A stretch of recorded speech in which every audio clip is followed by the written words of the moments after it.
নমস্কার, আমি রুম্পার হেসেলে তোমাদের সকলকে জানাই স্বাগত।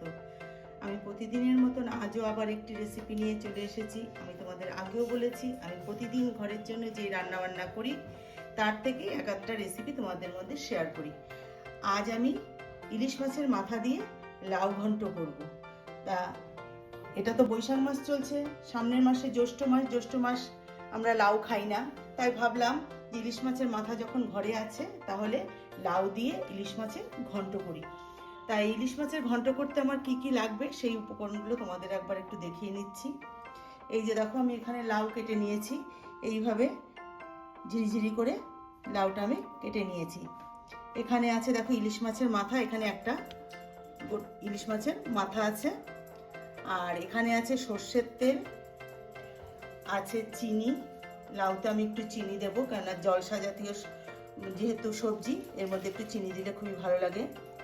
এখানে আছে লবণ, হলুদ, আর ফোড়নের জন্য আছে জিরে, গোটা মানে মেথি, শুকনো লঙ্কা আর একটা তেজপাতাকে অর্ধেক করে নিয়েছি।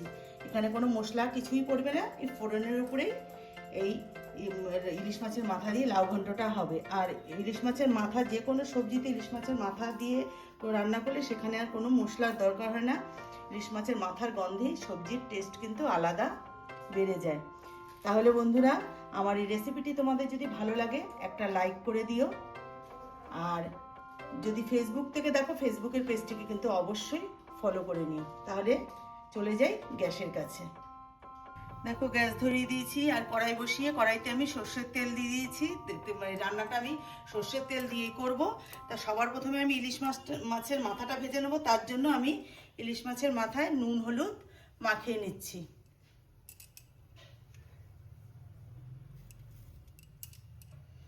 এবার আমি নুন হলুদটা ভালো করে মাখিয়ে নিয়ে, তেলও আমার গরম হয়ে গেছে, আমি এবার মাছের মাথাটাকে ভেজে তুলে নেব।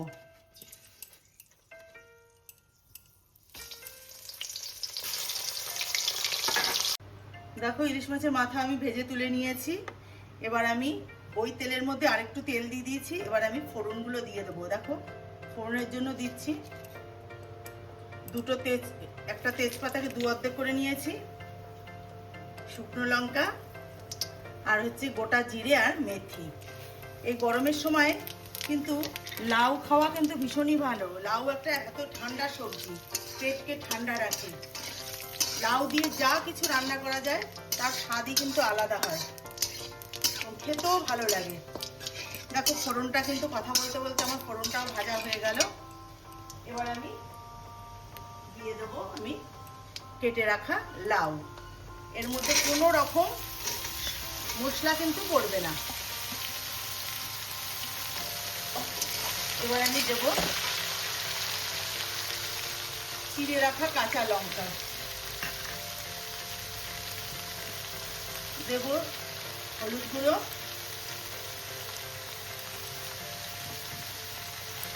আর দেব স্বাদ মতো লবণ।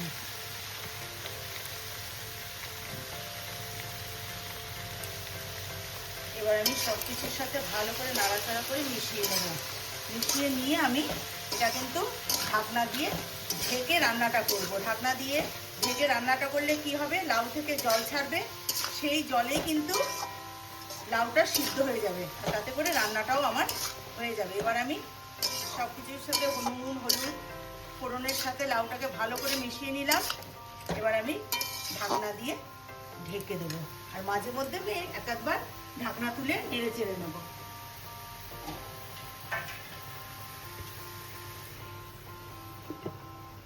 মিনিট 10 ঢাকনা দিয়ে আমি রান্নাটা করে নেব। ঢাকনাটা উঠিয়ে নিলাম। দেখো কতটা জল ছেড়েছে লাউয়ের মধ্যে, দেখো এই জলেই কিন্তু লাউটা রান্না হয়ে যাবে। এবার আমি এর মধ্যে ইলিশ মাছের মাথাটা দিয়ে দেবো। আর আমি ঢাকনা দিয়ে ঢেকে রান্নাটা করব না, কারণ ঢাকনা দিয়ে ঢাকলে কিন্তু জলটা টানবে না। এবারে মাছের মাথাটা দিয়ে দিলে, মাছের মাথাটা আমি এখন ভাঙবো না, কারণ এখনই ভেঙে দিলে মাছের মাথাটা কাটা কাটা হয়ে যাবে, খেতে ভালো লাগবে না।